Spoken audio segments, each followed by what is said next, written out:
윤석열 대통령의 정치력이 참 많이 떨어지는구나. 저 여당이 아주 잘 못하잖아요. 예. 뭐 그렇죠, 연산군 이래 최고 폭정이라는 얘기까지 들을 정도니까. 취임 이후 30% 안에서 지지율이 갇혀 있고 20% 그러면 30% 지지율이면 우리 민주당이 이제 산술적으로만 보자면 70%가 돼야 되는데. 예, 그렇지 못한 건 뭐 우리도 잘하지는 못하고 있다는 반증이기도 하죠. 그 이태원 특별법 이걸 또 거부권을 또 행사했습니다. 1월 30일. 네. 이태원 특별법은 이제 대통령이 거부권을 행사한 9번째 법안입니다. 야, 어떻게 거부권을 행사를 합니까? 가슴 아프기 짝이 없습니다. 네, 시청자 여러분 안녕하십니까? 김대중 대통령의 정치 철학을 바탕으로 지역 문제를 비롯해 정치, 경제, 사회, 문화 전반에 걸쳐서 문제점을 파악해보고 원인을 분석해 대안을 제시하는 고품격 정치 토크쇼 넥스트 DJ 후 진행을 맡고 있는 김윤 기자입니다. 제 옆에서는 늘 저와 함께 이 프로그램을 진행하고 있는 민주당 전 서울 동작을 지역위원회 허동준 위원장 나와 계십니다. 안녕하십니까. 네, 오늘 4월 총선을 앞두고 국민의힘과 민주당에 이어 제3지대 창당 바람이 거세게 불고 있죠. 이런 현 정치 상황을 어떻게 봐야 하는지 명쾌하게 이야기해 줄 초대 손님, 전남 정치의 거물로 성장한 이계호 민주당 정치위원회 의장님 나오셨습니다. 네, 한 말씀 반갑습니다. 해주시죠. 네, 반갑습니다. 이계호입니다. 목포 MBC 시청자 여러분들 오래간만에 뵙습니다. 지금 더불어민주당 정치위 의장으로서 4월 10일 총선 민주당의 승리를 위해서 열심히 공약 만들고 정책 다듬고 또 여당하고 협상하고 싸우고 있습니다. 많은 응원 부탁드립니다. 이제 본격적인 현안 정치 현안에서 좀 이야기를 해볼 거예요. 지금 김건희 여사 명품백 수수과 이와 관련한 특검법 오늘 또 뭐 거부를 했고요. 거부권 행사했더라고요. 윤석열 대통령 또 국민의힘 한동훈 비대위원장 간의 갈등도 논란이 있었고 그리고 서산시장에서 갈등을 봉합한 듯하게 보이는 어떤 연출된 장면 같은 게 보였거든요. 이거 어떻게 지금 우리 정치권에서는 이런 것들이 논의되고 민주당에서 이런 것들에 대해서 어떻게 생각하시는지 어떤 대응책이 있는지 좀 궁금해요. 일련의 과정을 보면 정말 고난도 코미디인데 예. 그 모습을 보면서 예. 윤석열 대통령의 정치력이 참 많이 떨어지는구나 이런 생각을 했습니다. 우선 김건희 특검법은 네. 특검을 거부한다고 해서 네. 있었던 사실이 사라지는 것은 아니거든요. 그렇죠.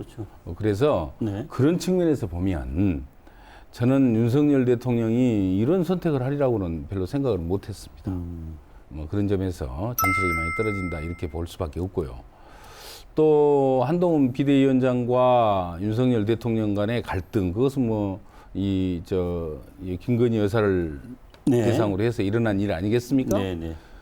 그런데 궁극적으로는 네. 그 저변에 깔려 있는 바탕은 결국은 22대 총선의 공천권에 대한 문제가 이제 그 핵심이죠. 그런 네. 면에서 윤심, 한심 네. 이런 얘기가 나오고 있대요만은 쉽게 봉합이 되겠습니까? 네. 억지 봉합을 해서 서산 화재 현장에서 두 사람이 부둥켜 안고 화해 현장으로 화재 현장을 바꿨다고 보도된 걸 봤는데 그 모습도 참 엽기적인 모습이죠. 그래서 정말 네. 떨어지는 여당의 정치력, 네. 저희들로서는 반가운 일이긴 합니다만은 네. 정말 안타깝게 생각합니다. 오늘이요? 또 뭡니까? 이태원 특별법 이걸 또 거부권을 또 행사했습니다. 1월 30일 오늘. 예. 그런데 이제 특검법을 거부한 게 벌써 한 6, 7차례 되잖아요. 9번. 아홉 번. 9번 정도 됩니까, 지금? 이렇게 되는데 지금 민주당에서는 이렇게 특검법이 본인 관련된 것도 있고 여러 가지 것들이 있는데 지금 헌법재판소에 이렇게 해갖고 판단을 좀 맡겨보겠다 이런 이야기 들리는데 이거 대응책은 별로 없는 거예요? 이런 것들? 아니요. 헌법재판소에 네, 권한쟁의 그 소를 제기를 하겠다고 우리가 했던 것은 김건희 특검법에 대해서입니다. 왜 그러냐면 김건희 특검법의 대상이 되는 김건희 여사는 윤석열 대통령의 부인이잖아요. 배우자지 않습니까?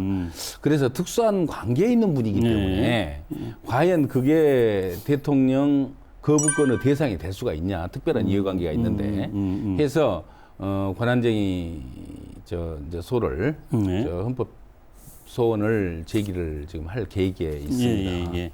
그건 그렇고 네. 이태원 특별법은 이제 대통령이 거부권을 행사한 9번째 법안입니다. 야, 그렇습니까? 정말 그건 이 과연 윤석열 대통령과 윤석열 정부가 인간적 좀 뭐랄까 그 측은지심을 가지고 있는 네. 집단인지에 대해서 의심하지 않을 수가 없습니다. 네. 생떼 같은 자식들을 잃었던 159명의 그 부모들, 네.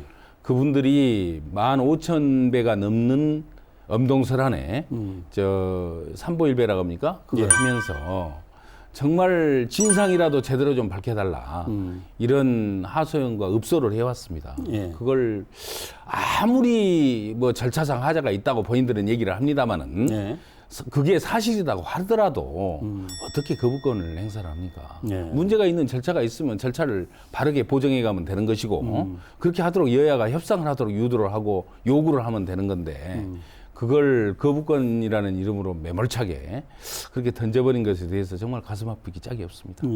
지금 이런 상황인데 이거 뭐 국민들의 의견이라든가 뭐 김건희 여사 특별법이나 쌍특검법 같은 경우는 70% 이상의 여론조사를 보면은 해야 된다라고 했는데 거부권을 행사했고 이태원 특별법도 마찬가지로 1월 30일 오늘 거부권을 행사하고 정치적으로 또 윤석열 대통령 지지율이 한 30% 수준인데 지금 이게 옛날 같으면 반사 이익으로 야당에 돌아왔어야 되는데 그 반사 이익이 크지 않다라는 것도 뭐 그런 여론인 것 같아요. 이런 것들 어떻게 분석하고 있나요? 혹시 뭐 정책위원회 또 위원장이신 우선 그 현상부터 한번 설명. 이게 맞는 현상인가요? 아니면 분석이 정확한 거예요? 예, 무슨 여론조사라는 게 늘 앞서거니 뒤서거니 이제 하기 네. 마련인데 뭐 유동적이기 때문에 뭐 딱 잡아서 지금 현재 상황을 뭐 또 예단하고 네. 또 정리하기는 좀 어렵죠. 그렇지만은 방금 말씀하신 대로 굉장히 여당이 아주 계속 뭐 아주 잘 못하잖아요. 예. 뭐 그렇죠. 연산군 이래 최고 폭정이라는 얘기까지 들을 정도니까. 취임 이후 30% 안에서 지지율이 갇혀 있고 20% 그러면 초반대까지 30% 지지율이면 떨어졌는데. 우리 민주당이 이제 산술적으로만 보자면 70%가 돼야 되는데 예, 그렇지 못한 건 뭐 우리도 잘하지는 못하고 있다는 반증이기도 하죠. 그렇지만은 그러나 전체적인 흐름은 여전히 뭐 민주당이 주도를 하고 있고요. 네.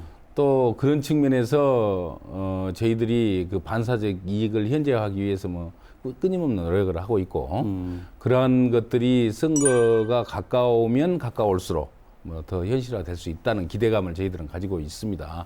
한 가지 전제가 되는 것은 예.